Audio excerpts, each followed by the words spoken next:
Bon. Ouais, ça a commencé là. Ok. Action. Allez, merci. Donc,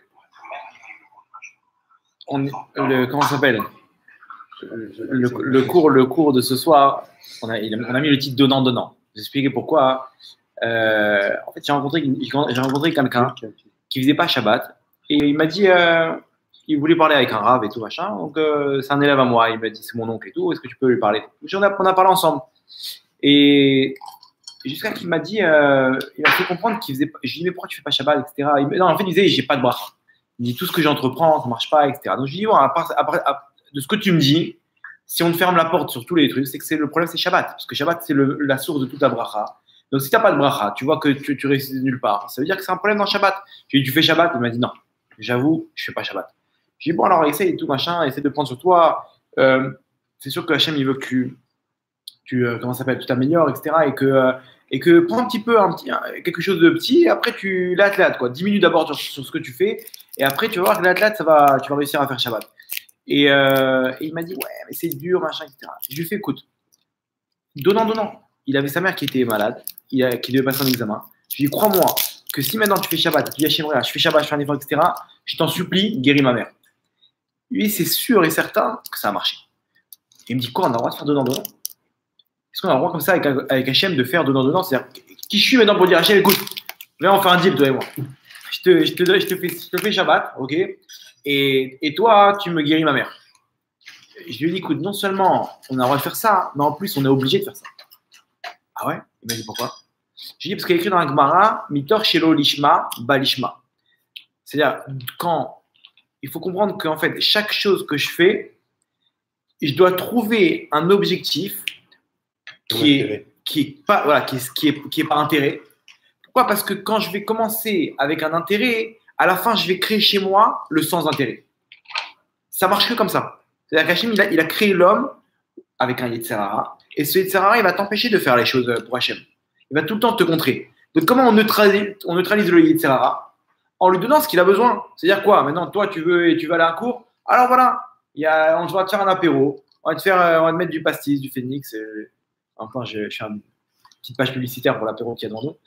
Et après, donc maintenant, le il dit bon, ça va, c'est un cours sympathique, quoi. Et après, l'athlète, il rentre dans le truc. Et après, même s'il n'y a pas de quoi manger, il va venir pour le cours parce que ça y est. Maintenant, il fait. Pourquoi il le fait? Pour Hachem. Avant, il le faisait. Il y avait une partie pour lui, une partie pour Hachem. Il était obligé de la carotte qui fait avancer l'âne, comme on dit. Mais doucement. Voilà. C'est-à-dire que la Torah te dit, t'es obligé. Le travail, il se fait que comme ça. Donc, on va comprendre comment ça marche, pourquoi Hachem il a fait un système comme ça, pourquoi il nous a donné un truc, et comment ça marche en haut, pour qu'on puisse savoir comment trouver les arguments pour pouvoir arriver à une délivrance, quoi.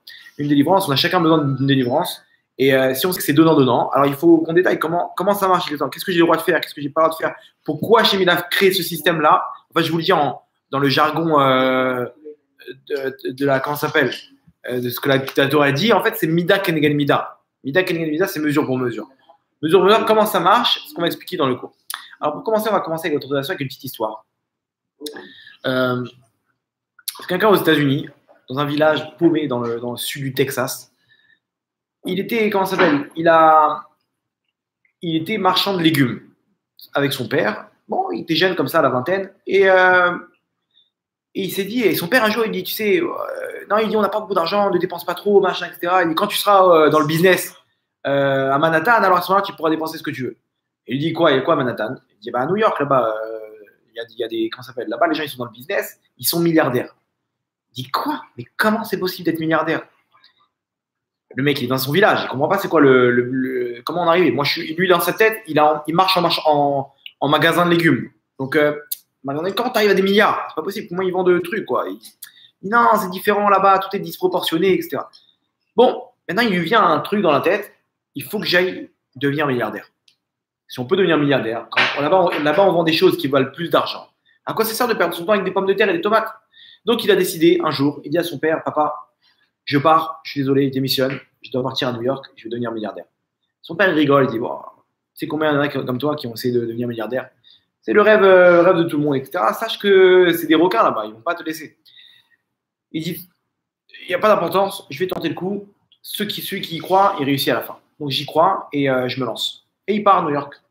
Il traverse tous les États-Unis, il arrive là-bas à Manhattan. Et il dit, OK, bon, il voit l'ambiance, les trucs, les buildings, les gratte-ciel.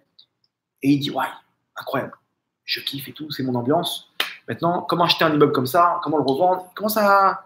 Il faut de l'argent. Il avait très peu d'argent sur lui, de quoi vivre, quoi.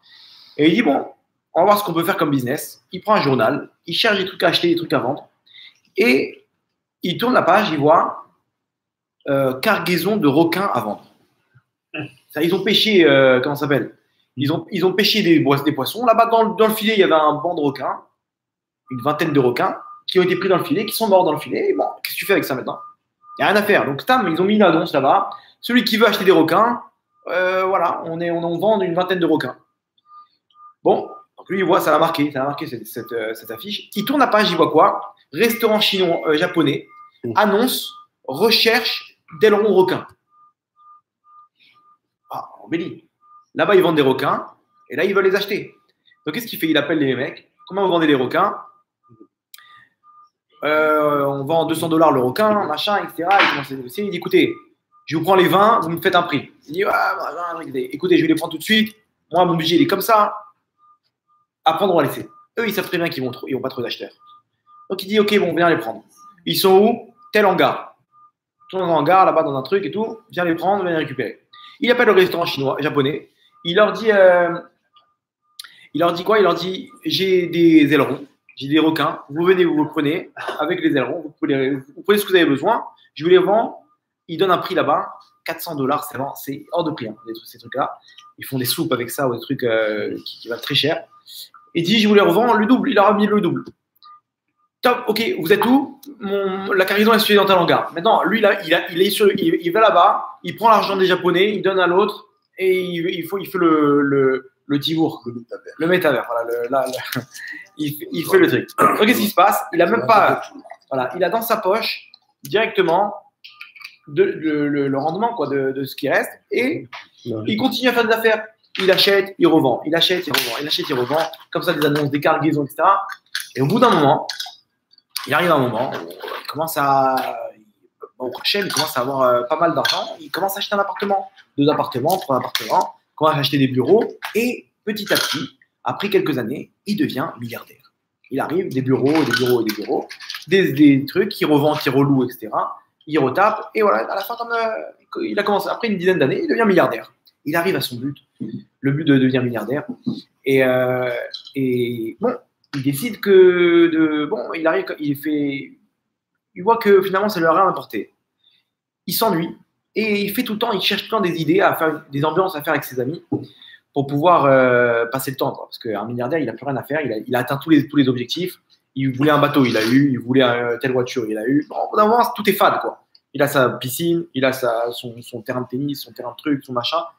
Donc, il cherche un peu d'adrénaline. Et tout le temps, avec ses potes, il organise des soirées adrénaline. Un soir, il invite tous ses potes, donc des amis avocats, trucs, machin, tous des stars de cinéma, dans le show business, quoi. Et il leur dit, les amis, donc, après une grosse soirée, il leur dit maintenant, je vais vous proposer quelque chose d'énorme. Moi, ma richesse, je suis arrivé, j'ai atteint mon but et tout, et ça me fait rien. Ça me donne plus rien du tout. Je suis prêt à perdre la moitié de ma richesse pour celui qui va réaliser ce que je lui demande ce soir. Alors, ils sont tous comme des fous. Attends, c'est quoi là? J'ai exactement 3 milliards de dollars. Il prend jusqu'à 1,5 milliard. 1,5 milliard de dollars. Je lui fais un chèque. Il le met dans son compte en banque. Il est tranquille toute sa vie. Lui, ses enfants et ses petits-enfants. OK, vas-y, qu'est-ce qu'il faut faire? Ils sont tous chauds. Ils sont une équipe, ils sont 12 comme ça. Et il leur dit, suivez-moi. Il les amène devant sa piscine. Et il dit, celui qui traverse la piscine, c'est une piscine 30 mètres de long. Celui qui traverse d'un bout à l'autre, il arrive de l'autre côté. Il reçoit ce qu'il veut, jusqu'à 1,5 milliard de dollars, jusqu'à la moitié de ma richesse. Tout ce qu'il veut. Sa demande, je le réalise jusqu'à la moitié de ma richesse, pas plus. Les mecs, ils n'ont pas compris, c'est une course. Quoi, on plonge tous maintenant, le premier qui arrive, il reçoit le truc. C'est quoi? Il y a où l'adrénaline dans ce truc-là? Et attendez, je vais vous expliquer. Il tape des mains comme ça, son bras droit, il arrive, il lui dit ouvre la cage. Il ouvre la cage et il y a un requin qui sort dans la piscine. Il dit, le but, c'est de traverser la piscine avec le requin. Pas vrai. Un coup, bon, OK. Ok, c'est bon, laisse tomber là. Je vous annonce, ça fait une semaine qu'il n'a pas mangé. Et il est très rapide. 30 mètres, rien qu'en plongeant déjà, tu as déjà fait au moins 5-6 mètres. Après, c'est une histoire de quelqu'un qui sait bien nager, qui arrive à se défendre, il arrive. Est-ce que ça vaut le coup ou pas? Peut-être 1,5 milliard de dollars. Les mecs qui réfléchissent, c'est tous des shows, ils aiment l'ambiance, ils aiment l'adrénaline, tout. Ah, ils hésitent. Attends, tu gagnes 1,5 milliard de dollars, il peut t'arracher un bras. Qu'est-ce que tu as gagné? Donc, ils réfléchissent, etc. Et lui, il leur met la pression. Il a dit alors, c'est quoi ça? Je croyais que vous étiez chaud, machin, etc. Quoi, il n'y en a pas un qui va se lancer? Ah, laisse tomber, machin. Vous ne méritez même pas que je vous invite la prochaine fois. Même pas que vous soyez dans mon cercle d'amis. Laissez tomber. Montez dans l'hélicoptère, rentrez chez vous, ça sert à rien. Il est chaud comme ça. Jusqu'à la fin, il dit bon, je vous laisse 10 secondes pour décider. Et après, mon offre, elle tient plus. Et il compte jusqu'à 10. Arrivé à 10, il va pour se retourner. Il dit top, bon, rentrez chez vous. La soirée est terminée. En tout cas, vous m'avez beaucoup déçu. Et il s'en va. Il tourne le dos. Et d'un coup, il entend quelqu'un qui saute dans l'eau. Hein, il saute comme ça. Non, il y avait toujours. Il attendait ça parce qu'il n'avait pas passé la nuit. Il se retourne. Il voit un de ses amis avocats. Il a plongé avec son costard dedans. Et il commence à nager. Dans le requin, tout de suite, il détecte la proie. Il commence à foncer. Qu'est-ce qu'il fait? Il sort son téléphone, il y avait un gros Samsung là. Il lui envoie dans la tête comme ça. Le requin, il croyait que c'était un appât, hop, il commence à manger le téléphone. Il mange comme ça, il voit qu'il n'y a rien. L'autre, il continue, il trace sa route comme ça dans la piscine. Et le requin, il voit que ça se mange pas. Donc, il crache le truc, il fonce. Il va pour l'attraper. Il lui attrape comment ça s'appelle? La veste. Il attrape la veste, il enlève sa veste et il continue. Après, il va pour comment ça s'appelle? Il attrape sur le côté le requin. Il lui met un coup dans l'œil. Vous savez que quand on met un coup dans l'œil au requin, il perd l'équilibre. Il arrive à lui mettre un coup dans l'œil, il est venu sur le côté comme ça, donc il a mis un coup comme ça, toutes ses forces sur le côté, et le requin il déséquilibre. Maintenant, il a la voie libre, il lui reste quelques mètres à parcourir, et il peut arriver au bout. Et il arrive, le requin, il arrive à se remettre de son déséquilibre, et il fonce. Il met les mains comme ça sur le rebord, l'avocat, il va pour sortir, le requin, il lui attrape la jambe. Enfin, il lui attrape la jambe au niveau de sa chaussure, une paire de Gucci en cuir, beau Hachem. C'était de la bonne qualité, donc ça a tenu les dents. Il reste maintenant. C'est en croco, ça me suffisait. il reste une chose à faire maintenant. Il reste juste à enlever le lacet. Il emporte la chaussure avec lui et il peut sortir. Il tend la main, il sent les dents comme ça dans son talon s'enfoncer légèrement. Il enlève le lacet tant bien que mal. La chaussure, elle sort. Avec le requin, il avale la chaussure. Il croit qu'il a trouvé un appât. Et le mec, il sort dehors. Il sort de la piscine. Ça, il est sauf, il est soufflé, il sent tout son cœur. Son cœur, il va sortir sa poitrine. Et comme ça, alors, tout le monde applaudit, ils sont comme des fous maintenant autour. Ils ont vu la soirée de leur vie. Un mec a une bagarre avec un requin dans une piscine. Le mec, il dit tu m'as fait kiffer. Tu m'as fait kiffer. Ta demande est la mienne. Ce que tu demandes, c'est bon. Je te la donne. Et le mec, il reprend son souffle. Il n'arrive pas à parler. Il reprend son souffle. Il dit je veux retrouver celui qui m'a jeté à l'eau. Il y a un mec qui l'a poussé, s'est défendu. Le mec, il dit quoi? Il dit c'est ça ta demande? Il n'y a pas de problème. Cette maison, elle est remplie de caméras. On va retrouver, on va porter plainte, on va prendre ce qu'il faut, le truc, on va monter un dossier, etc. Tu feras, t'inquiète pas, on va s'occuper qu'il est en prison. C'est ta demande. Mais c'est dommage, tu aurais pu demander plus. Si tu avais demandé 1,5 milliard, tu aurais pu aussi demander des caméras, prendre tout ce que tu veux, machin, etc. et monter le dossier pour arriver à ça. Ça, c'est l'histoire. Le gars, il est bête. C'est quoi cette histoire? C'est quoi cette demande? Pourquoi tu veux te venger maintenant alors que tu as la possibilité de demander 1,5 milliard? Stam, je veux me venger maintenant. Il m'a poussé, je veux me venger. Je suis prêt à tout pour ça. Laisse tomber l'1,5 milliard à Icar que je le retrouve et que je le démonte. Il faut en finir avec lui. Ok, c'est ta demande. Maintenant, ça a l'air stupide, Nahon. C'est exactement ce qu'on fait. L'histoire, elle reflète exactement ce qu'on fait. Je vous explique. En fait, quand nous, on fait quelque chose, il faut comprendre que parfois, quand il nous fait des scènes où il nous dit « Mon fils, ce que tu veux, je te le donne ». Des fois, on a des scènes comme ça, on se fait humilier. On se fait, piquer. Ou on nous humilie, on nous rabaisse. Ces moments-là, c'est des moments où, si on arrive à surmonter cet instant, la demande qu'on fait derrière, Akadosh Baruch Hu, il accepte. C'est-à-dire quoi? Quelqu'un, son patron, il humilie devant tout le monde. Ou tout le temps, il lui met des pics. Tout le temps, il affiche devant tous les collègues, etc. Et lui, il vient pour le shalom. Il arrive à mettre tous ses sentiments de côté, et dire, c'est quoi, Hachem? Laisse tomber. Je ne répondrai pas. Je sais que tu aimes le shalom, donc je mets de côté. À ce moment-là, fais une demande. Fais une demande, elle passe. Maintenant, qu'est-ce qu'on fait, nous? Quand on se fait humilier, sa femme, elle lui envoie un pic, ou son beau-frère, ou sa belle-mère, ou ses enfants, ou l'homme son patron, etc. Qu'est-ce qu'on fait, nous? Je vais me venger. Attends, mais tu fais une demande maintenant.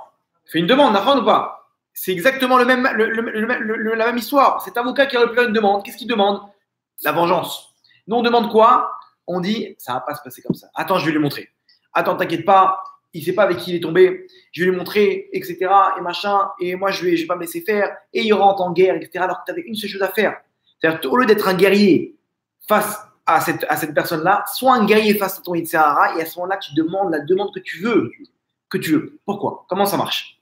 En fait, ici, c'est exactement Mida Keneged Mida. Mesure pour mesure. Donnant. Pourquoi? Parce que sachez que dans les mondes d'en haut, Hachem, il a entre guillemets des traits de caractère. C'est-à-dire quoi? Il y a des sphirotes. La lumière d'Hachem, on ne peut pas la capter. Comprendre c'est qui Hachem, c'est impossible. Donc Hachem, il a divisé cette lumière-là en plusieurs cas de figure, en plusieurs traits de caractère. Des fois, il est chesed, des fois, il est gvura. Donc chesed, c'est la beauté, gvura, c'est la rigueur, malchut, c'est la royauté. Il y a plusieurs attributs, on va dire, sur qui il est Hachem. Parce qu'on ne peut pas capter qui il est vraiment, on ne peut pas capter. Comme une douche, c'est un karcher. Si maintenant je mets un pommeau de douche, ça va être beaucoup plus agréable. Pourquoi? Parce que j'ai divisé ce jet en plusieurs petits jets. D'accord? Pareil, la lumière d'Hachem, elle est divisée en plusieurs attributs d'Hachem. Maintenant, moi, quand je fais une tfila, cette tfila, elle va être filtrée selon les attributs d'Hachem. C'est-à-dire quoi? Selon le chesed d'Hachem, selon la bonté d'Hachem. Et ce que je mérite, Hachem, il est bon. Donc, il te dit, allez, même si tu ne mérites pas, je te donne. Maintenant, selon la rigueur, est-ce que je mérite? L'autre jour, je t'ai donné, regarde ce que tu as fait avec. Je t'ai donné machin, je t'ai donné la parnassa avec abondance, tu as fait n'importe quoi, etc. Donc maintenant, tu demandes la parnassa, c'est un peu. Donc la rigueur, elle a tendance à dire non, tu ne mérites pas. À part s'il mérite, vraiment. Mais généralement, on a des petits défauts. Maintenant, comme ça, je ne vous fais pas, il y a 10 attributs exactement. Keter Rochma Bina, Chesed Gvura Tiferet, Netzach Od Yesod Malchut. Voilà, c'est les 10 attributs, on ne va pas rentrer dans chacun des trucs, mais en tout cas, c'est filtré par ces attributs-là. Et si jamais ça passe tous ces attributs, la tefila est acceptée. Maintenant, toi, quand tu mets tes traits de caractère de côté, maintenant, toi, tu es un nerveux, tu as envie de rentrer dedans, il t'a humilié devant tout le monde, et normalement, tu peux lui mettre un coup de boule, et tout le monde aurait compris si tu lui avais mis un coup de tête. Tout le monde aurait compris. Mais tu décides de mettre tes sentiments de côté pour le shalom, pour Hachem. Donc Hachem, il te dit, mon fils, moi, maintenant, je mets mes sentiments de côté. Ça veut dire quoi? Tous mes attributs, je les mets de côté. Maintenant, fais une tefila, elle n'a pas besoin d'être filtrée, elle passe direct. Vous comprenez le système?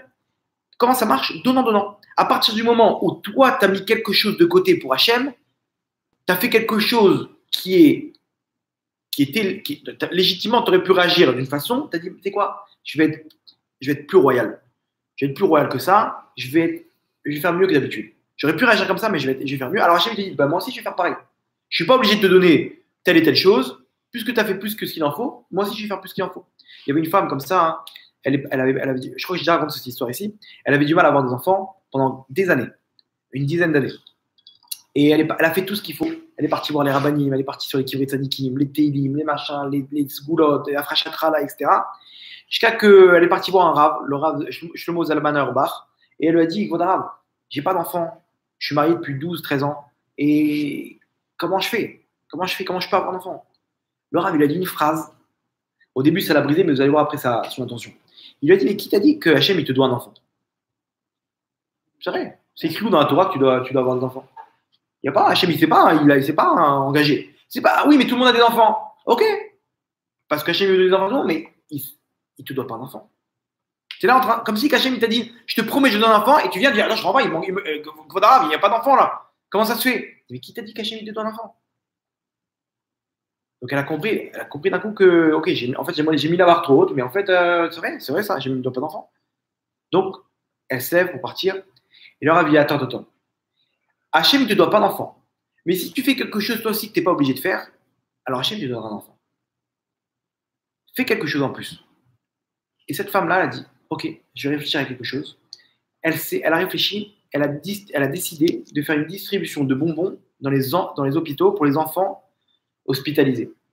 Elle a acheté des bonbons en quantité et elle allait d'hôpital en hôpital, une fois par mois, et distribuer des sacs de bonbons aux enfants qui étaient malades, aux enfants malades. Et comme ça, pendant quelques mois, 3 mois après, elle est tombée enceinte. Après 12-13 ans d'attente, elle a un enfant.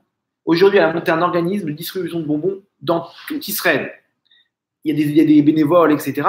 Elle a fait quelque chose qu'elle n'était pas obligée de faire. Je suis obligé, moi, de faire du bénévolat maintenant pour distribuer des bonbons. Putain, mais j'ai envie de réjouir les enfants. Ils sont malades, ils sont les pauvres, ils sont bloqués, etc. Ils aimeraient bien jouer, ils aimeraient bien manger des bonbons comme les autres enfants de leur âge. Bon, je vais les réjouir. Donc, tu fais quelque chose que tu n'es pas obligé de faire. Allez savoir maintenant quel décret il y avait sur cette femme. Que peut-être qu'elle a fait quelque chose qu'elle ne méritait pas d'enfant. Et Hachem, donc c'est-à-dire quoi? Si tu vois qu'après 12 ans, peut-être que Hachem, il a décidé de pas donner d'enfant. S'il a décidé, il fait ce qu'il veut, c'est son monde. D'accord? On a quelque chose à dire à ça. Hachem, il a décidé, c'est lui le roi, il a ses comptes. C'est ça, ok, d'accord, on baisse la tête. Mais toi, hein, tu peux faire quelque chose en plus. Si tu fais quelque chose en plus, Hachem dit, c'est vrai, tu ne méritais pas. Mais mida kenegal mida, mesure pour mesure, donnant. Exactement pareil, tu fais quelque chose pour moi, automatiquement, tu gagnes. Ça veut dire quoi? En fait, la Gemara, elle dit, en adam osé, et là, l'atzmo. Tout ce qu'un homme il fait, il ne fait que pour lui-même. En fait, quand tu fais quelque chose à quelqu'un, en fait, automatiquement, tu débloques qu'Hachem, il fait quelque chose pour toi. Donc, en fait, tout ce que tu fais, tu le fais que pour toi. Vous comprenez? C'est-à-dire, chaque recette que je fais, je le fais pour moi, en bien comme en mal. Et pourquoi Hachem, il a fait ce système-là aussi? Pour me faire comprendre le mal que je fais. Des fois, on ne se rend pas compte, quand ça ne nous touche pas à nous, on ne se rend pas compte du mal qu'on fait. Il y a des choses comme ça, on a vexé une personne, machin. Tu ne sais pas que des fois, quand toi, tu es à sa place, on rigole. Et le mec, on a un truc, on l'a affiché devant tout le monde, etc. Mais alors, quand ça m'arrive à moi, d'un coup, ouais, pourquoi il m'a fait ci, pourquoi il m'a fait ça? Mais 2 secondes. Si on t'a fait ça, c'est que forcément, toi, tu as fait subir ça à quelqu'un. Maintenant, toi, tu n'as pas vu le mal. Donc maintenant, Hachem, il dit quoi? Viens, je vais te montrer ça. C'est quoi la souffrance? Est-ce que la personne a fait en mal, on lui fait sur sa chair, parce qu'il n'y a que comme ça qu'il comprend. Que quand ça lui touche à son portefeuille, à sa famille, quoi que ce soit, là, il comprend. Ok, j'ai compris. Moshe Rabbeinu à la Vachalom, dans la parachat de Korach, là-bas, quand Korach, il vient, il lui dit, bon, on ne va pas entrer maintenant, c'était quoi la marloquette et tout, mais Korach, il vient, il veut servir Hachem et on ne lui donne pas le rôle qu'il a besoin. Donc il vient, il dit à Moshe, il y en a marre, moi aussi je veux le truc, machin, pourquoi tu ne m'as pas donné ce rôle-là? C'est toi qui décides, c'est pas vrai, machin, il commence à faire un scandale. Qu'est-ce qu'il dit Moshe Rabbeinu? Rav Lachem ben Lévi. Ça suffit les fils de Lévi, que vous avez déjà beaucoup de choses à faire. En plus, tu veux te prendre le pouvoir, ça suffit. Combien vous avez demandé? Rav Lachem, c'est le terme que Moshe il a utilisé. Rav Lachem, ça veut dire ça suffit. Maintenant, quand Moshe Rabbeinu il prie pour rentrer en Israël, là-bas, hein, quand Hachem lui dit d'arrêter de prier, il lui dit arrête de prier, ça ne sert à rien, tu ne rentreras pas en Israël. Qu'est-ce qu'il lui dit Hachem? Rav Lecha. Hachem, il emploie le même terme qu'il a employé, mais à la deuxième personne du singulier, Rav Lecha. Maintenant, Moshe Rabbeinu, il a tilté. Ah, j'ai déjà entendu ce terme quelque part. Toi, Moshe Rabbeinu, maintenant, qu'est-ce que ça te fait maintenant? Tu as envie de me servir, d'accord? Tu as envie de me servir, tu as envie d'entrer en Israël pour faire encore plus de mitzvot. C'est ça ta prière. Maintenant, je te dis, ça suffit, stop, arrête-toi. Ça y est, t'as assez. Tu ressens, ça fait mal, d'accord? C'est exactement ce que tu as fait à Korach. Korach, lui, qu'est-ce qu'il voulait? Au fond, même s'il a utilisé le mauvais chemin, lui, il voulait se rapprocher d'Hachem. Il voulait un rôle un peu mieux, un peu plus proche d'Hachem, pour avoir encore plus de mérite. Et toi, tu dis quoi? Ça suffit, c'est bon, tu as déjà assez. Mais non, peut-être que maintenant que tu ne comprends pas le mal que tu as fait. Alors, viens, toi, quand tu vas vouloir te rapprocher de moi, viens, je te fais ressentir bidjouk ce que tu as fait. Et quand tu dis Hachem, je rentre en Israël, j'en suis non, ça suffit. Tu as déjà fait assez. Tu as donné la Torah, tu as fait sortir d'Égypte. Ah là, il a eu un petit picotement dans le cœur. Il s'est dit, ouais, mais quoi, mais je veux encore un peu plus. Ça suffit, tu as déjà eu assez. Vous avez compris. Ça suffit, il vient par rapport à ce que j'ai fait à Korach. Le petit picotement dans le cœur que je lui ai fait, Hachem Bidou qui me l'a. Pourquoi? Pour que je comprenne maintenant comment faire tchouva. J'ai fait du mal à un juif et j'ai pas vu le mal que j'ai fait. Bon, pour moi, comment vous allez prendre? C'est bon, calmez-vous, ça suffit. Attends, mais 2 minutes, il y a une autre façon de parler. Ce mal-là que tu as fait, mesure pour mesure, on va te le faire sentir. Et là, il a tilté Moshe Rabbeinu, il a compris le mal qu'il avait fait. Quelque chose qu'il n'avait pas compris jusqu'à présent. Donc maintenant, pareil, des fois, Hachem, il voit, il y a des choses qu'on fait, il te dit, viens, je vais te montrer ce que tu fais endurer à cette personne pour que tu comprennes. Pourquoi Hachem fait ça? Pour que tu fasses, tu vois. Donc le Mida Kenegad Mida, en même temps, il vient nous faire comprendre le mal qu'on fait. Des fois, on est dans notre bulle, on est un peu comme des bulldozers, comme ça, on se rend pas compte, et d'un coup, Hachem te dit, stop, regarde, je vais te montrer maintenant ce que tu fais, et là, la personne, elle comprend, et elle peut réagir en fonction. Donc, on récapitule. Hachem, tout ce qu'il fait, c'est mesure pour mesure. Mesure pour mesure, ça veut dire quoi? Ça veut dire ce que tu fais.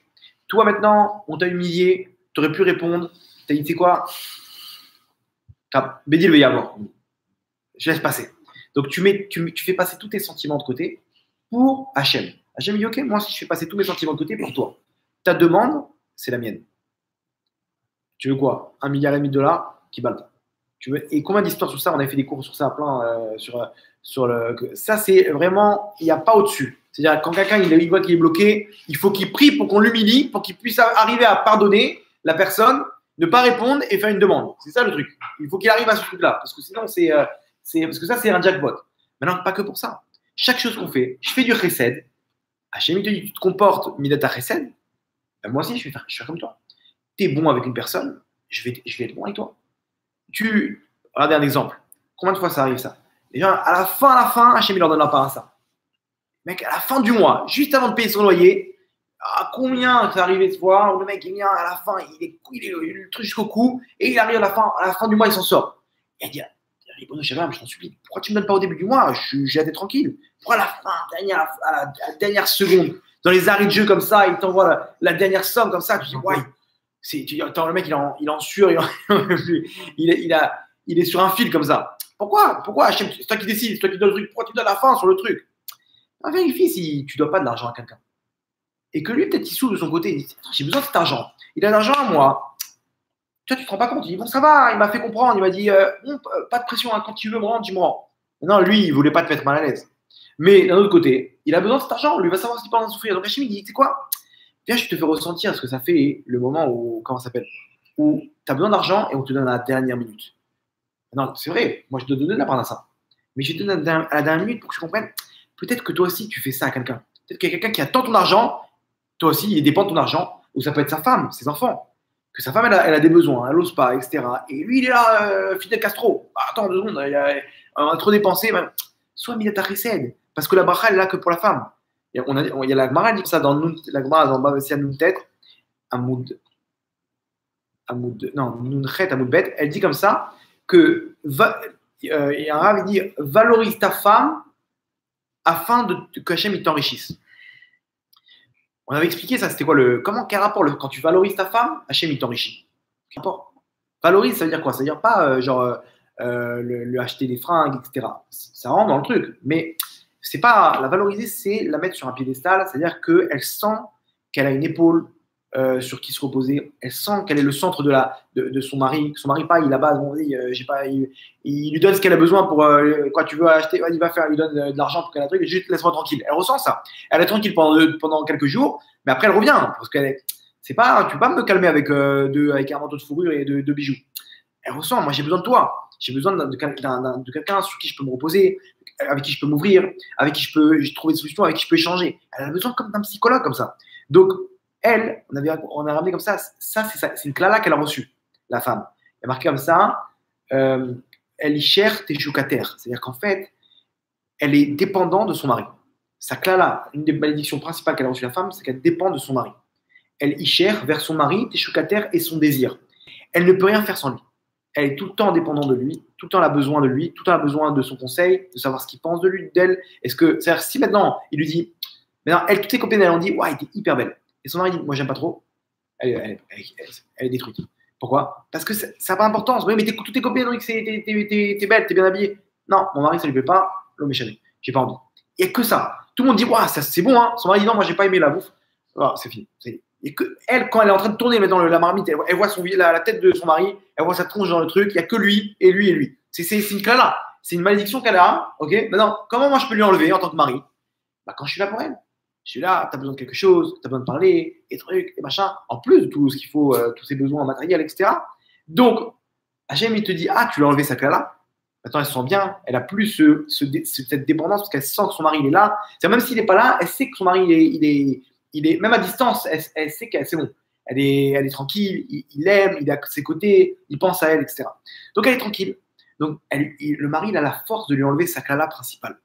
Donc Hachem dit mesure pour mesure. Tu lui enlèves sa klala principale. Je t'enlève ta klala principale. C'est quoi la klala principale de l'homme? Bezeat apecha tochalechem. Assure de ton front, tu mangeras ton pain. Tu lui enlèves sa klala, je t'enlève ta klala. Maintenant, tu mangeras ton pain, mais pas là sur ton front. Je vais te donner de l'avance dans ton compte en banque. C'est bon, tranquille. 2-3 affaires à droite à gauche, comme ça. Il y a des gens comme ça, ils sont assis. 2 coups de téléphone. Les affaires, elles sont parties. Pourquoi lui galère? Lui galère pas et moi je galère. Parce que Rabbi, ça dépend de combien, mesure pour mesure. Badaï, qu'il y a aussi d'autres choses qui rentrent en compte, le masser, etc., plein de trucs, mais ça c'est mesure pour mesure. Vous avez compris comment c'est au peigne fin. C'est-à-dire, bidou, tu lui as enlevé quelque chose, Hachem, il t'enlève. C'est-à-dire que tout ce qu'un homme, il fait, il perd pas son temps. Il perd pas son temps. Et ça, c'est le problème qu'on a. En France, on a grandi comment? Où il faut toujours voir dans son intérêt. Qu'est-ce que ça va m'apporter? Attends, je vais faire ça. En fait, les gens, c'est devenu des joueurs d'échecs.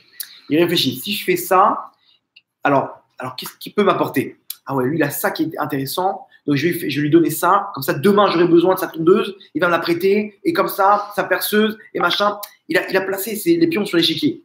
Et tout le temps, il se méfie. Attends, qu'est-ce qu'il me fait? Qu'est-ce qu'il me demande? D'un coup, il vient, il me fait des sourires, machin, etc. Ouais. Les gens, ils sont devenus méfiants.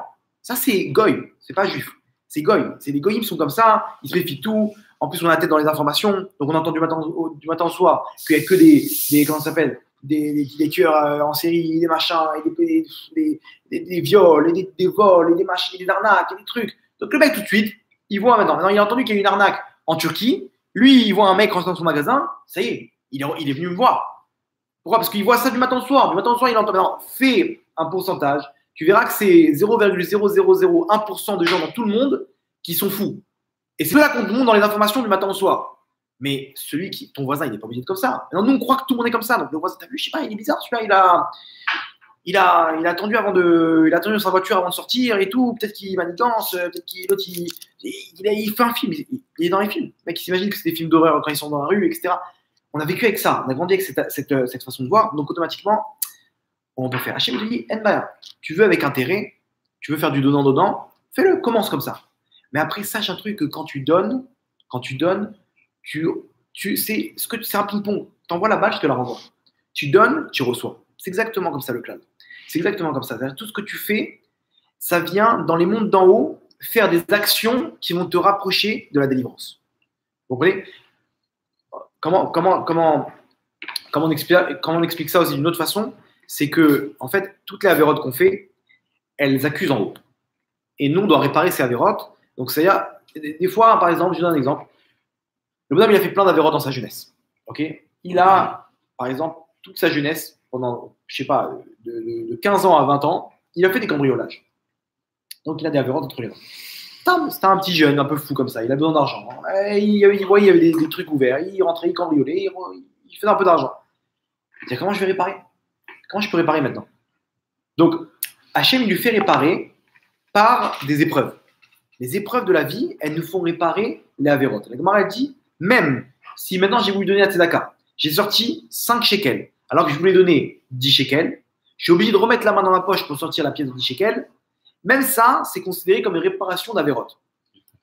Hein? C'est-à-dire le contraire. Des fois, tu veux mettre 5 shekels et tu sors 10. Alors ouais. Faut donner les 10 ou pour... Ah non, tu peux remettre la truc. C'est pas important. Mais ici, la souffrance, entre guillemets, de remettre la main dans la poche, vous connaissez ça? Il est obligé de remettre le truc, ou machin, il a pris, quand il va traverser, il y a un feu rouge, ou en voiture comme ça, il y a un mec, il était sur son téléphone, il n'a pas vu le feu vert, et il a démarré au dernier, et lui, il est passé, mais moi, j'ai pris le feu rouge, à cause de lui. Le fait d'attendre encore maintenant tout le carrefour, que chacun, ça va prendre encore 2 minutes, ces petites souffrances de 2 minutes, ça répare. Il remet la main dans la main, même à partir de ça, déjà, chaque chose. C'est-à-dire quoi? Normalement, quelqu'un qui n'a aucune avérote, normalement, sa vie, elle devrait être toute rose. Il n'y a rien. Rien qui l'embête. Tout roule. Il n'y a pas. Il va pour prendre l'ascenseur il est bidouque à ce moment-là dans son étage. Il va pour prendre la voiture, il y a dès qu'il passe, les feux, ils passent au vert comme ça, il n'y a rien. Il va, il met la main dans sa poche, il tire une pièce au hasard, c'est bidouque celle qu'il avait pensé. L'argent, en plus finir. avec sa femme, Shalom Baïd, les enfants, tout roule. C'est-à-dire tout ce qu'on a aujourd'hui, c'est exactement le fruit de nos avérotes. Tu as fait ce que tu as fait, tu reçois. Tu as fait des avérotes, tu reçois. Maintenant, chaque avéra, elle a son mida keneged mida. Maintenant, chaque chose que je fais, elle va réparer. Chaque acte que je fais, maintenant, quand maintenant moi, je fais un acte, je répare. Parce qu'on a dit que chaque souffrance, elle va réparer. Maintenant, si je décide, moi, de mettre ça dans la Torah. Par exemple, quand je viens à un cours de Torah, moi, j'aurais pu me décontracter tranquille devant la télé, avec une petite boisson. Waouh, cours de Torah maintenant, quelle galère. Le mec, il vient. Cette galère qu'il prend de trucs, de s'asseoir, d'écouter un cours de Torah, etc., même s'il kiffe, eh ben, ça vient remplacer cette souffrance qu'il a mis, elle vient remplacer 1000 autres souffrances qu'il aurait dû avoir à côté dans quelque chose qui n'est pas dans la Torah ou dans les mitzvot. Maintenant, Stam, sa femme elle lui demande de l'aider. Ce qu'il va faire maintenant pour aider sa femme, comme il fait ça en tant que mitzvah, d'aider sa femme, de chesed, alors ça va réparer des choses qu'il aurait pu maintenant passer ce temps-là dans, dans la parnassa, dans le travail, ou dans maintenant, un tuyau qui a sauté, qu'il est obligé de réparer, etc. Maintenant, tu es obligé de passer par là pour réparer la vérote. Maintenant, sois un businessman, à toi de choisir dans quel chemin. Si c'est dans la Torah, dans les mitzvot, dans la tfila, bah, cette souffrance-là, tu as choisi de la mettre là-bas. Donc, ça t'a enlevé le reste de souffrance. Et c'est beaucoup plus réparateur. Parce que là, il y a marqué comme ça dans le Gemara, 3 choses, ils enlèvent les mauvais décrets. Tfila, la tfila. Quelqu'un qui prie maintenant, il finit sa amida, il prolonge. Et il fait des prières personnelles à Kadosh Baruch Hu, etc. Eh ben, ça lui répare une tonne d'avérotes. Quelqu'un maintenant qui va en cours de Torah, ça lui répare une tonne d'avérotes. Quelqu'un qui fait du chesed, pareil. Donc ça veut dire quoi? Quand moi je fais du chesed à quelqu'un il a besoin d'aide, il a besoin que je l'accompagne quelque part ou que ce soit. L'acte que je vais faire maintenant, qui est quelque chose qui est une petite galère, quoi. J'ai oublié de faire un détour pour leur accompagner, eh ben, c'est quelque chose que je fais pour moi. Pourquoi? Parce que cette souffrance-là, elle va réparer les avérotes qui vont me rapprocher de la délivrance. Vous comprenez? Donc en fait, tout ce que je fais, je le fais exactement pour moi. Et c'est pour ça que maintenant, le donnant-donnant, il est essentiel dans la Torah parce que il n'y a que comme ça qu'un homme n'est pas avancé. Une personne n'est pas avancée que si on lui met une carotte, que s'il y a ce système-là, dans le bien comme dans le mal. Il y avait une histoire comme ça avec une femme à raconter comme ça comment il y avait un vendredi comme ça, elle était prête, elle a préparé Shabbat, etc. La table a été mise, ses enfants ils s'étaient douchés, etc. Et elle faisait les dernières salades. Et juste avant Shabbat, comme ça, 1 heure ou 2 avant Shabbat, on frappe à la porte. Là-bas, elle ouvre la porte, elle voit une femme un peu âgée. Elle voit ses habits qu'elle faisait à manche, quoi, un peu clodo comme ça, et elle sentait la cigarette et tout. Donc elle dit bon, shalom et tout, en quoi je peux vous aider? Elle dit j'aimerais bien avoir un peu d'argent pour Shabbat. Bon, dans sa tête, elle dit attends, 4 heures d'après-midi, Shabbat ça rentre dans 1 heure, 2 heures. Je sais pas ce qu'elle veut acheter. Bon, elle lui donne 50 shekels. Elle dit tenez madame et tout, Toda Rabba, ferme la porte, et voilà. Attends, elle faisait peur. Tu vois une femme comme ça et tout, je dis qu'est-ce qu'elle veut ça? C'est un peu. Maintenant, ses enfants, ils disent maman, arrête, c'est qui ça là et tout machin, c'est qui cette sorcière et tout, ils n'ont pas kiffé quoi. Et elle a voulu les éduquer, leur dire mes enfants, quand quelqu'un il a besoin d'argent, on ne claque pas la porte. Quand quelqu'un il a besoin de chesed, il a besoin de manger quoi que ce soit, on dit pas non, même si son allure elle nous plaît pas. Bon, 2 semaines après, juste avant Shabbat comme ça tape à la porte encore. Ah, les enfants ils ont un peu peur. Ah, c'est la sorcière. Elle va leur ouvrir la porte.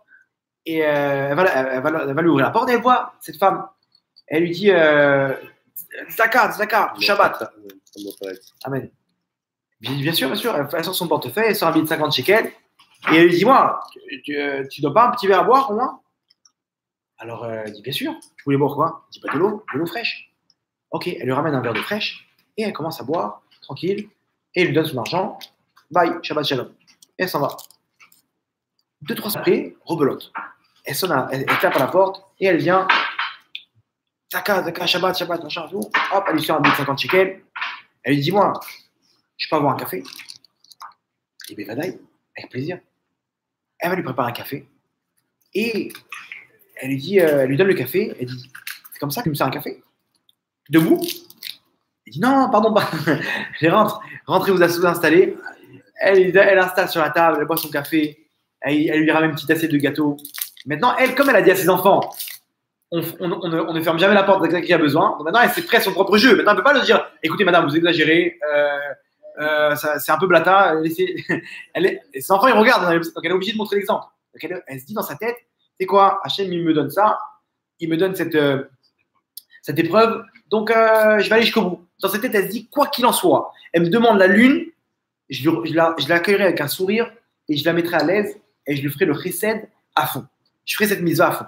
J'essaierai. Elle sentait les Yitzhara au fond d'elle, lui dire, l'envoyer balader cette femme. Je te sens nerveux là. Et donc, elle sentait le Yitzhara, mais elle s'est dit, top, j'y vais jusqu'au bout. Et elle faisait un sourire comme ça.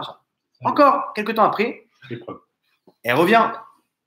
Elle lui dit, Zdaka, machin, café, s'il te plaît. Ah, en plus, elle va lui préparer le café. Elle lui dit, je suis rentré, hein, j'ai pris place. Elle s'installe sur le canapé, mais non, c'est même pas sur la détente. Les enfants, ils sont tous partis dans leur chambre. Elle va préparer le café, elle revient. Elle voit, elle est allongée en train de dormir. Petite sieste comme ça avant Shabbat, tranquille. Elle attend avec son café. Elle dit, qu'est-ce que je fais? Elle avait une voix dans sa tête qui dit, je lui balance le café. Ouais. Mais, calme-toi. Je sens. Maintenant, elle dit, c'est quoi? Il n'y a rien. Je vais attendre qu'elle se réveille. Après 2 heures, elle se réveille. Elle lui dit, je vous prépare un café. Il a refroidi. Bah, bien sûr, je ne vais pas le manger froid. Je ne vais pas le boire froid. Alors, elle lui sort les gâteaux, le café. Et en partant, elle dit, attends, la tzedaka, tu as oublié la tzedaka. Ah oui, pardon. Elle lui sert un billet de 50 shekels et elle lui donne comme ça. Entre-temps, elle a eu un petit bébé, cette femme. Et ils l'ont appelé Raphaël. Et malheureusement, il y a une petite complication à la naissance. Ils ont vu qu'il avait un petit problème dans le cœur. Les médecins ont dit, écoute, à 3 mois, il faudra faire une intervention. Là, il est trop petit, mais à 3 mois, l'eau à l'ERM, il faudra faire une petite intervention. Ça peut être compliqué. Il y a des professionnels qui le font. C'est pas en Israël, malheureusement, mais ça se fait. Ça réussit. Il n'y a pas de problème normalement. Bon, ils ont appris la nouvelle, etc. Ils sont partis voir les médecins et tout. Et ils leur ont dit, voilà, le pro des pros, il est à Boston, aux États-Unis. Lui, il a une machine spéciale. Il fait ça, c'est précis, machin. Vous inquiétez pas. Il y a plein qui sont passés par lui. Il n'y a eu aucun problème. Bon, alors ils réunissent l'argent. C'est beaucoup d'argent. Déjà, l'opération en elle-même, elle coûte des milliers de dollars, plus les billets d'avion. Ça prend du temps. C'est pas, c'est quelques jours, etc. Les hôtels, les machins. Ils arrivent à réunir l'argent à partir d'organismes, des machins, des donateurs, des trucs, des machins. Il y a une somme importante pour pouvoir faire l'opération. Ils laissent les enfants, ils dispatchés chez les oncles, les tantes et tout, et ils partent, elle et son mari, avec le petit enfant, le petit bébé de 3 mois, à Boston pour l'opération. Maintenant, ils partent le dimanche. Le Shabbat avant le départ, qui tape à la porte, vendredi, donc qui tape à la porte? La sorcière. la dame qui vient habituellement. Maintenant, elle était en stress, elle n'était pas bien, son fils était comme ça, machin. Donc elle a senti un gros etc. Elle a vu dans le petit œil, c'était qui? Elle avait qu'une envie de dire, écoutez, c'est pas le moment, mais elle s'est dit, c'est quoi? Non, je peux pas, mes enfants ils vont voir ça, je vais tout gâcher à la fin, ils vont dire, ah, tu vois maman, on t'a dit, il y a des limites, je peux pas, il faut que je leur montre que le chesed, chez nous, c'est important. Il n'y a pas un juif, il vit par rapport au chesed. C'est ça la mentalité d'un juif. On fait chesed et c'est tout. Elle ouvre la porte, elle lui fait un grand sourire. Alors, ça fait longtemps qu'on ne vous a pas vu. Comment ça va? Écoutez, je ne vais pas vous demander ce que vous voulez. Rentrez, choisissez ce que vous avez besoin. Raval, avant Shabbat, au lieu d'acheter, maintenant tout est fermé. Rentrez. Ces enfants, ils sont choqués. Ils étaient sûrs qu'elle allait réagir méchamment. Non, Shumdava. Elle dit, ah, je peux choisir ce que je veux. Alors j'arrive. Elle revient avec un petit caddie, quoi, un petit truc. Et elle ouvre le frigo, et elle prend les boîtes de thon, et les fruits. Elle fait son Shabbat. La macolette. Et l'autre, elle a les boules, et elle la voit comme ça, elle prend les trucs, etc. Elle lui dit, et qu'est-ce que vous mangez, vous? Vous avez quoi? Je peux prendre un petit peu? Vous avez assez? Elle dit, bien sûr, je te fais un petit tupperware, bien sûr. Et elle lui fait des poulets et des viandes. En regardant ce qu'ils avaient besoin pour eux. Mais combien vous êtes? On est 2, moi et ma fille. Ok, alors elle lui met 2 morceaux de poulet, 2 morceaux de viande, du couscous, des machins. Elle lui fait des tupperwares. Et elle lui met comme ça, elle lui pose. Qu'est-ce que t'as comme boisson? Vas-y, c'est à toi, je t'en prie. Elle ne sait plus quoi dire et tout. On tous organisés. Et elle dit, bon, je vais pas repartir quand même, il faut un petit peu de tzedaka. Bien sûr, tant qu'on y est. Alors elle lui dit, bien sûr, elle lui sort 50 shekels. Elle lui dit, écoute, moi je peux pas rentrer à pied comme ça. Tu comprends, il faut un taxi. Donc c'est pas sur mon compte maintenant. Bien sûr, elle sort encore 50 shekels. Elle dit, bah, la brioute. Vas-y, Bechavod, Shabbat Shalom. Et voilà. Elle ferme la porte. Maintenant, dans sa tête, elle entend une voix genre, mais quel blata, tu lui donnes la main, tu prends le bras. Incroyable. Mais elle dit, tu sais quoi? Bédi Veillamor, c'est pas grave. Elle dit, vous avez vu les enfants? C'est comme ça qu'il faut se comporter. C'est bidou comme ça qu'il faut se comporter. Bon, les enfants, ils sont choqués et tout, mais c'est une belle leçon pour eux, quoi. Maintenant, dimanche, ils voyagent. L'opération, le chirurgien, ils accueillent. Ne vous inquiétez pas, c'est une opération qui est très facile. Selon ce que je vois, il n'y aura pas de complications, etc. Bon, il a fait un peu le malin et ils ont reçu une sale leçon. Il y a eu des complications et ils ont commencé, l'eau à nous, l'enfant, il commençait à perdre conscience. Ils ont commencé à le perdre et tout. Il commençait à gonfler. Ils ont raté complètement l'opération. Ils ont tapé au mauvais endroit, etc. Le chirurgien, il sort, il est en sueur, il ne sait pas quoi faire. Il leur dit, je ne sais pas ce qui s'est passé, ça aurait pas dû se passer comme ça, etc. Et il voit les médecins rentrer en courant, les infirmières. Et eux, ils sont là, dans la salle d'attente, ils ne comprennent pas. Les parents, ils sont là, ils sont en train de. Avec les télim, la maman, elle fond en larmes, etc. Et d'un coup, elle lève les yeux vers le ciel, elle dit, mais qu'est-ce qui se passe, Kachem, qu'est-ce qu'on a fait? Et elle voit le chirurgien, il dit, je ne sais pas ce qui se passe. Il y a eu une complication, ça ne devrait pas arriver normalement, ça ne devrait pas arriver. Il part, il dit, il faut que je réanalyse le dossier, on a quelques minutes, on risque de le perdre, il faut vite que je réanalyse le dossier et les radios. Et il part dans son bureau. Et les médecins là-bas, ils essaient de le truc, ils entendent les bruits là-bas des appareils, etc. Et ils sont en stress. Maintenant, elle vient, d'un coup, elle se rappelle de tout ce qu'elle a fait pour cette vieille dame. Elle lève les yeux vers le ciel et elle dit, Ribono Shalom, tu as écrit dans la Torah, Vetzedaka, Tatsil Mimavet. Maintenant, si on est en train de le perdre maintenant, alors que ma Tzedaka, elle vienne et elle le sauve de la mort. Parce que c'est toi qui as écrit comme ça. Ici, elle vient avec quel joker? Donnant. Ce que j'ai fait, Hachem, je t'en supplie, sauve mon fils. Elle finit de parler, le chirurgien, il sort. Pourquoi je n'avais pas pensé à ça avant? C'est bon, laissez-moi 5 minutes, il faut juste un truc à changer et tout rentre dans l'ordre. Quelle erreur. Et il rentre comme ça, il fait le truc, il ressort, tout le monde avec le sourire. Oh Hachem, je t'amarre chez moi là. Ouais, nous on le dit quoi. Ça s'est bien passé. C'est bon, il va mettre un peu de temps à s'en remettre, mais ça va bien se passer. Au prochain, on va sauver. Bon, l'histoire n'est pas terminée. Il rentre en Israël. Maintenant, il devait revenir 8 mois après pour finir la deuxième partie de l'opération. Rien du tout, c'était juste une finition qu'il ne pouvait pas faire sur le coup, il fallait revenir. Maintenant, c'était encore d'argent. Ils ont essayé de récolter par des organismes. Ils sont pas arrivés à la somme. Qu'est-ce qu'on fait? On vend notre appartement? Qu'est-ce qu'on fait? Machin, ils n'avaient pas. Il y avait une loterie avec un prix à gagner, une voiture. Tu sais quoi? On va tenter la voiture. Ils ont pris un billet de loterie et ils ont attendu le jour de la loterie et ils voient qu'ils n'ont pas gagné. Ils s'appellent, alors vous avez les résultats? Oui, alors non, c'est pas vous, vous n'avez pas gagné. Bon, avec cette voiture, ils auraient pu payer ce qu'il faut pour encore un voyage et tous les frais et l'opération elle-même. Elle reçoit un coup de fil de sa sœur.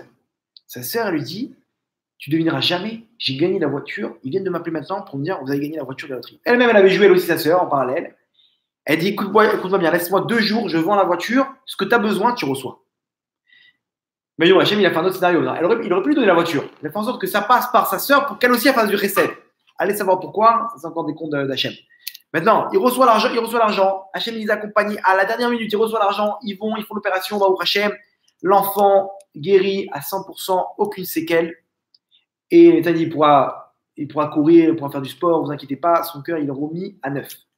Donc, tout s'est bien passé et vous pouvez être fiers parce que ça s'est mal passé. Je croyais vraiment qu'on allait perdre. Bon, en tout cas, continuez de prier, vos prières, elles sont fortes et tout. Vous, les Juifs, vous avez une force en haut et tout. Ouais, il les renvoie et tout et elle rentre à la maison. Là-bas, la femme qui venait le vendredi n'est plus jamais revenue chez elle. C'est-à-dire qu'elle est venue pendant une période de près d'1 an et elle est venue la veille de l'opération et elle n'est plus jamais revenue. C'est-à-dire Hachem, il a fait un scénario maintenant où il a fait rencontrer une femme qui n'était peut-être pas, comme vous avez compris, elle n'est peut-être pas à sa place quoi, dans sa tête. Elle n'est plus dans le truc, elle est peut-être, je ne sais pas, savoir ce qu'elle a vécu, etc. Elle est un petit peu dérangée. Viens, on va les faire se rencontrer. Pourquoi? Parce que s'ils arrivent à réussir l'épreuve, à surmonter cette épreuve, ce qu'ils vont faire, ils vont le faire pour eux. Ils auront un joker entre les mains de Tzedaka Tatsil Mimavet. Cet enfant, peut-être qu'il devait partir. Mais viens, on va tester. Et Hachem, maintenant, en haut, il dit attends. Tout ce qu'elle a fait maintenant, comment ça lui a coûté? Faites le calcul, les 50 shekels par-ci, les boîtes de thon et les cafés. Allez, on va dire 2000 shekels. 2000 shekels pour sauver une vie, ça vaut ou pas? Non, tout ce qu'on fait maintenant, Hachem, il nous montre une histoire comme ça, où tout ce qu'on fait, ça revient. Dans tout ce qu'elle a fait maintenant, c'était que pour elle. C'est l'argument bidou qu'il fallait pour la prière. Hachem, il te dit, mon fils, c'est exact. Ce que tu fais, ce que tu fais pour toi. C'est-à-dire quoi? C'est-à-dire quand maintenant, nous, on vient prier à Kadosh Baruch Hu, on a des jokers entre les mains. On a fait des choses, on a des arguments entre les mains. Pourquoi? Parce que maintenant, voilà, Hachem, regarde, ils m'ont humilié, j'ai rien dit. Maintenant, je te demande 1, 2, 3, 4. Regarde, Hachem, j'ai pris Shabbat sur moi. C'était dur. Toi-même, tu sais comment c'était dur. Je t'en supplie, guéris ma maman. Ou j'ai pris sur moi ça, et j'ai pris. C'est comme ça que ça marche. Pourquoi? Pour qu'on puisse avancer. Et à la fin, on arrive à un niveau où c'est c'est-à-dire, je le fais parce que j'ai envie de le faire, parce que j'aime donner, pas parce que je vais recevoir en retour. Mais de base, il faut trouver des arguments, faut trouver des donnants-donnants pour pouvoir avancer. À la fin, tu vas voir, on va le faire. Pourquoi tu le fais? Parce que c'est mon kiff. J'aime faire du recette, j'aime donner, j'aime rendre service. Et je sais qu'Hachem il est content quand on fait ça, je le fais. Et donc, ce système-là, il revient bio dans ce que j'ai fait. On finit avec une petite histoire sympathique que j'ai lue aussi sur le même principe. Il y avait pareil, on est encore dans les hôpitaux et tout, mais ça montre aussi le côté donnant dans le sujet. Donc, il y avait un mec, sa fille, elle est montée comme ça, elle avait un broc d'eau en verre et une carafe d'eau. Et elle a pris les escaliers, elle a fait tomber la carafe, elle a glissé, elle est tombée la main sur les bouts de verre. Donc, elle s'est un peu entaillée la main. Et donc, il faut l'amener à l'hôpital. Ils sont partis aux urgences, 3 heures d'attente. Non, nous, on peut rien faire, c'est peut-être des tendons. Donc, il faut dire dimanche chez l'expert, quoi, le docteur, le spécialiste. Donc, ils ont mis un bandage, ils ont essayé de le recoudre un petit peu et tout, mais ça a touché en profondeur. Donc, c'est peut-être les veines, les tendons et tout. Donc, revenez dimanche. Ils prennent rendez-vous. Ils arrivent dimanche. Là-bas, il y a une salle d'attente remplie. Ils ont tous rendez-vous avec ce spécialiste. Et ils attendent leur tour. Donc, lui, il discute avec sa fille. Et bon, ils ont fait tous les sujets de discussion. Au bout d'une demi-heure, ils ont plus rien à se raconter. Ils voient à sa droite, il y a un mec avec une queue de cheval comme ça, un tatouage, en débardeur, tongs, et un petit bandage dans la main. Et il dit pourquoi t'es là, toi? Alors il lui dit je sais pas. Il dit comme quoi ça te regarde. Il dit bon, moi je te dis juste comme ça, moi je suis venu, ma fille elle est tombée. Tu t'imagines? Elle est tombée avec un truc, machin, il lui raconte l'histoire, un truc. La prochaine fois, je te dis, je prendrai un truc en plastique. Il n'y a rien de mieux que le plastique. Il lui raconte sa vie, quoi. Stam, il a voulu entamer une discussion. Le mec, il regarde, il dit, écoute, ne fais pas honte à la kippa que tu as sur la tête. Comment ça? Quel rapport? Le mec, il tatouage, queue de cheval, truc, il lui dit, l'autre, c'est un mec qui passe sur la tête, il dit, fais pas honte à la kippa que tu as sur la tête. Il dit, pourquoi tu dis ça? Il dit, dis-moi, je te pose une question. Si Hachem il a décidé que ta fille, elle doit s'ouvrir la main, ça dépend de la carafe d'eau, si elle est en verre ou en plastique. Il est choqué. Il dit, mais d'où tu connais Hachem, toi? Tu connais comment? Il dit, écoute, Hachem, je l'ai rencontré, d'accord? Donc je peux donner des leçons si tu veux. Il dit, comment tu l'as rencontré? Ça l'a étonné, genre, il voulait savoir. Il dit, tu vois cette main? Il avait la main avec le bandage. Il lui dit, je vais te raconter l'histoire. Il lui dit, moi, j'habite en face d'une synagogue. Maintenant, ils ont commencé les slichot. Ils font les slichot à 4h30 du matin. Avant la tfila, et la tfila, ils la font honnête. En 4h du matin, j'entends le chauffard, j'entends chanter. Moi, j'ai pas les nerfs pour ça. Donc, je me dis, il joue à ça, il dérange. Je suis descendu la nuit d'après. J'ai mis arrivé à 2h du matin. Je suis descendu. Je suis rentré dans la synagogue. J'ai ouvert la boîte électrique là. Et j'ai enlevé un fil là-bas. Je l'ai découpé. Et je l'ai jeté à l'intérieur. Je l'ai remis à l'intérieur. Ils sont arrivés le lendemain matin. Enfin, quelques heures après. Ils essayent d'allumer. Il n'y a plus rien. Plus d'électricité. Et ils rallument. Ils essayent, machin. Rien à faire. C'est quoi cette embrouille? Bon, alors ils sont partis dans une synagogue faire les slichot. Et lui, il était content. Tranquille. Il a pu dormir comme il faut. Le lendemain, personne. Le surlendemain, il les entend, rebelote, ils sont là de retour, les lumières ils sont allumées, et machin, et ils commencent à chanter, ah, Noël, il n'en peut plus, c'est pas possible, il faut refaire une opération commando. Là, apparemment, ils avaient ramené un électricien et tout. Il vient, il refait une opération commando le lendemain, il sort les fils, il en craque plusieurs, à la racine là-bas en profondeur et tout, machin, il remet tout bien, il a bien arrangé le truc, et les mecs, ils ne voient plus arriver pendant 2-3 jours. Jusqu'à qu'il passe en voiture, il était avec son téléphone comme ça, il est garé devant chez lui, et il voit un mec de la synagogue qui lui dit, hey, dis-moi, tu travailles dans l'informatique, Nahon? Lui, effectivement, il travaille dans l'informatique. Il lui dit, ouais, il dit, tu peux nous aider, on a besoin d'installer des caméras dans la synagogue. Et avant ça, il se retrouve chez lui dans ce travail, donc il est dans l'informatique, comme je vous ai expliqué. Maintenant, il est dans des serveurs. Vous savez ce que c'est les serveurs? Non. Il devait faire une intervention, il y avait un truc qui ne marchait pas, il devait faire une intervention entre 2 serveurs. Là-bas, il y avait un fil qui était coincé. Lui, il a installé les trucs et tout. Il devait lever le serveur, une grosse boîte énorme, avec plein de fils, etc., pour décaler le fil. Donc, il a mis un objet pour faire pour caler le truc, et faire le branchement qu'il devait faire. Il lève le truc, il met son pouce, le truc il saute, bam, il lui tombe sur le pouce, il lui écrase le pouce. Il voit que son pouce, il essaie de le bouger, impossible de bouger. Il est tout pendu comme ça, tout écrasé de l'intérieur. Il dit qu'est-ce qui se passe? Et d'un coup il titre.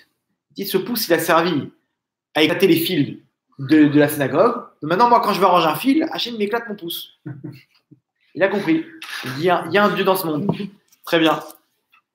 Maintenant, donc il se retrouve devant chez lui et le mec il vient. Il dit dis-moi, t'es dans l'informatique, t'es dans les branchements et tout, tu peux nous brancher les caméras, tu fais nous un devis, tu nous dis comment ça coûte. Il lui dit écoutez, pas besoin de caméra. Il dit comment ça?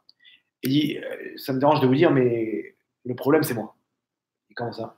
Il dit bon, ça me dérangeait que vous criez dans la nuit et tout, pousser des gueulantes comme ça dans la synagogue. Donc je suis rentré, j'ai coupé les fils. Ah, il dit bon. Donc je vous dis, c'est des trucs, il faut juste changer les fils, il n'y a rien à faire.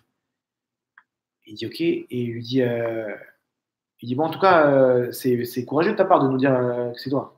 Il dit ouais, d'ailleurs, je voulais savoir, est-ce que je peux, bien entendu, sur mon compte, la réparation, mais est-ce que je pourrais faire quelque chose pour vous? J'aimerais me faire pardonner, quoi. Je sais que c'est mon pouce, il dépend de ça. Donc, il dit, vous inquiétez pas, donc Hachem m'a puni. Voilà, je vous montre.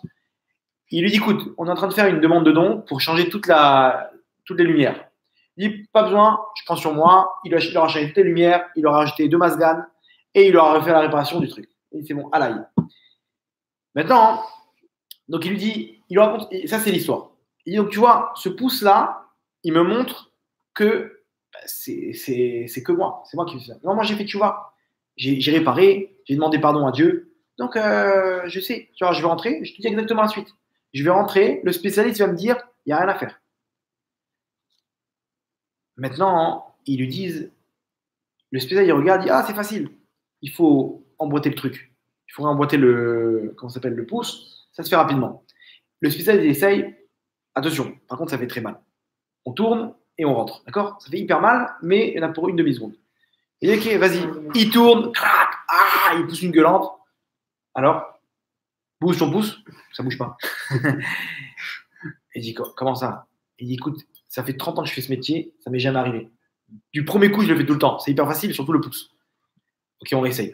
Et je te repréviens, ça fait mal. Oh, je sais. Et il lui tourne le pouce, il lui enfonce, rien à faire.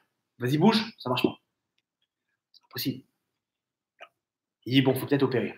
Il lui dit, monsieur le médecin, on n'opère pas. Il dit, comment ça, on n'opère pas? Il dit, je vous dis, j'ai pas besoin d'opérer. Il dit, bon, alors, c'est quoi? On va refaire une radio. Il va faire la radio, il ressort, il dit, alors, qu'est-ce qu'ils t'ont dit? Les fils sont coupés. Il dit, non, il s'est trompé le médecin, il me dit qu'il faut opérer, mais on va faire une radio et j'en suis sûr que non. Il lui dit, mais quoi, alors quoi, qu'est-ce que tu vas faire? Il me dit, il m'a pris rendez-vous la semaine prochaine pour l'opération, allez, je dois venir avec la radio, si c'est ça, on doit opérer. Bon, maintenant lui aussi, il était avec sa fille lui ont dit, bon, faut opérer, pareil, ils ont pris le même rendez-vous la semaine d'après, juste avant lui. Donc sa fille, elle est rentrée au bloc opératoire, quelques minutes, c'est très rapide et tout machin, elle ressort, il dit à sa fille, je t'en prie, viens, on attend, je vois. Il rencontre donc son ami, il dit alors comment ça va et tout. Il dit ça, t'inquiète pas, moi je n'ai pas pour longtemps, ils croient qu'ils vont opérer, ils vont pas opérer. Bon, il lui dit, alors viens, viens, je t'en prie qu'on attend, j'aimerais bien voir ce qui se passe. Il rentre comme ça, et il dit, on peut rentrer avec toi? Il dit, bien sûr, c'est la famille maintenant. Il le fait rentrer avec lui. Et donc, il regarde la radio, le médecin. Il dit, non, ce que je vois, il faut opérer. On a essayé de. Il dit, monsieur le médecin, de sources sûres, je ne peux pas citer les sources, mais de sources sûres, on n'a pas besoin d'opérer, on peut réemboîter le pouce. Bon, écoute, tu sais quoi, on n'a rien à perdre, viens, on essaie de remboîter. Je te préviens juste, ça fait très mal. Je sais, je connais la chanson. Il lui tourne, il enfonce, vas-y, bouge, et il voit que ça bouge. Ah, miracle. Il dit, ok, c'est bon, gardez votre radio. Il ressort, il dit, je t'avais dit qu'on ne devait pas être opéré. Voilà, il s'est trompé, j'ai arrangé les comptes en haut, donc pas besoin d'opérer. Et là, lui, il a dit, ce mec-là, il m'a donné la leçon de ma vie. Parce que ce qui t'arrive, c'est par rapport à ce que toi, tu as fait. Tu répares ce que tu as fait. La punition, elle a plus lieu d'être, puisque Hachem, il a voulu te faire sentir la douleur que tu as fait. Regarde ce que tu fais. Tu viens, tu empêches les gens. Alors, on va te faire sentir ça. T'as compris. Hachem, c'est pas un bourreau. Il n'est pas là avec le bâton. Non, je vais encore te défoncer. Non, t'as compris. On enlève le bâton. Il a compris son truc. Et pour lui, c'est clair. Il a compris le système. J'ai fait tchouva. J'ai demandé pardon. J'ai réparé. Il n'y aura pas d'opération ici. Hachem, il va m'enlever cette histoire. Et il doit reboîter, machin, etc. Nigmar Sibour. Donc ici, vous voyez comment le donnant-donnant, il faut apprendre à être bien, à être bon. C'est-à-dire se dire, quand tu es bon, quand tu es Midat Arachamim, quand t'es miséricordieux, Hachem avec toi, il est bon. Toi, tu es quelqu'un qui est souriant. Il y a des gens, c'est des soleils comme ça. Là où ils vont, on se sent bien. Il y a des gens, ils sont jeunes, ils sont tout, genre, ils sont à une tsara, comme on dit. L'œil mauvais. Tout le temps, ils voient le mal. Ouais, machin, tout le temps en train de râler. Attends, sois cool, sois cool. Regarde le verre à moitié plein. Regarde comment Hachem nous donne tous les jours. Sois miséricordieux avec tes proches, avec les gens. Des fois, c'est pas forcément de l'argent, c'est pas forcément des zakats. C'est des fois avec sa femme, le sourire, le machin. Comme cette femme, elle accueillait avec le sourire. Elle aurait pu la mettre mal à l'aise. Un petit pic comme ça, genre, écoutez, on a quand même besoin de manger, nous aussi, Shabbat. Hein. Les gens, ils aiment bien comme ça, envoyer des petits pics. Attends, non, t'inquiète pas, je lui ai fait comprendre. Je lui ai fait la remarque. Moi, j'aime bien dire tout ce que les gens pensent tout bas. Et il vient comme ça, comme un bulldozer. Chaval. Parce qu'Hachem, il va venir aussi comme un bulldozer. Il va te faire comprendre aussi ce qu'il pense tout bas. Et sois bon. Quand quelqu'un, il est bon. C'est ça, un juif. Un juif, il est bon. Il est cool au chesed. Hachem te dit, ce que tu fais, je vais être bon avec toi. Tu veux quoi, mon fils?